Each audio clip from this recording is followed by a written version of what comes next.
Ne pas être saint, c'est tout ce qui n'est pas Christ. C'est le contraire de ce que Christ est. C'est une contradiction à l'égard de Christ. Le puissant dessein de Dieu, le puissant mouvement de l'Esprit de Dieu, tout ce qui est venu avec cette dispensation peut soudainement s'arrêter. Et une tragédie peut survenir si vous et moi, en connaissance de cause, nous badinons avec la sainteté. Nous lisons dans Actes 5.2, sa femme le sachant, signifie que c'était conscient.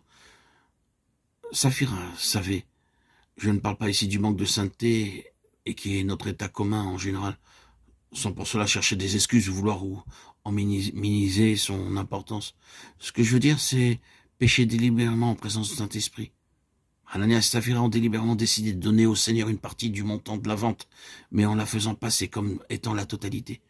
S'ils avaient été véritablement dans le domaine réel du régime du Saint-Esprit, ils auraient su que l'Esprit leur disait ce n'est pas juste, c'est l'antinomie de Christ.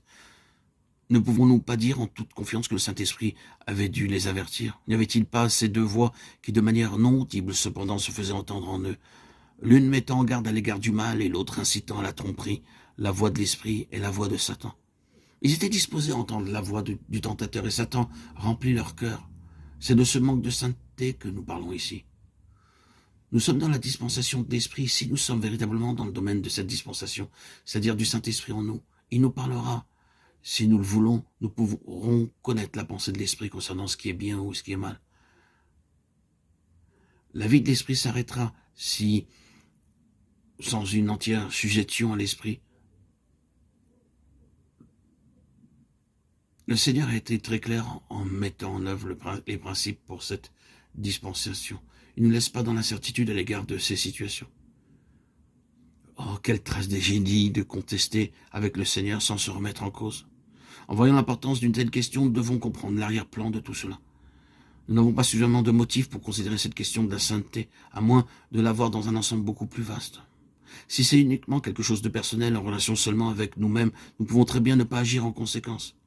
Mais si ce sont bien cela, la mise en œuvre des conseils éternels de Dieu faisant irruption dans nos vies et nous introduisant dans son cours, le grand dessein de Dieu réalisé en nous et à travers nous, l'insondable part que nous avons dans l'accomplissement de ce dessein, comme des canaux et des véhicules, tout ce que Dieu voudrait faire en se faisant lui-même connaître à nous en faveur des autres, tout cela peut ne pas se réaliser à cause du manque de sainteté.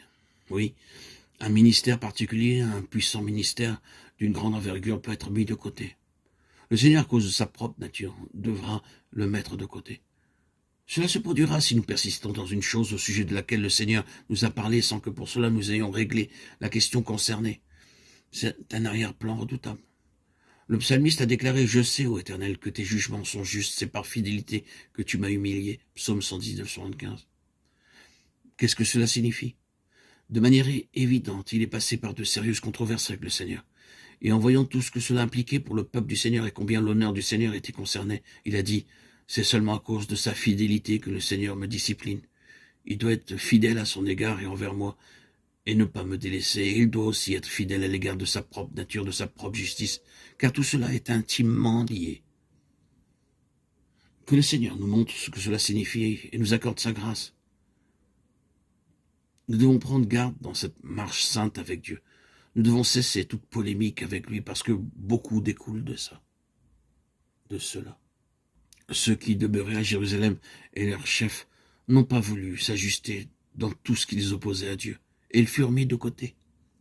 Une autre nation qui porterait les fruits du royaume a été donc suscitée. Quelle perte ce fut pour eux. Pensez-vous que le Seigneur agirait envers nous différemment?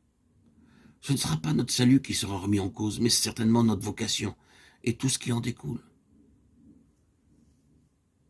Que le Seigneur nous accorde ses grâces.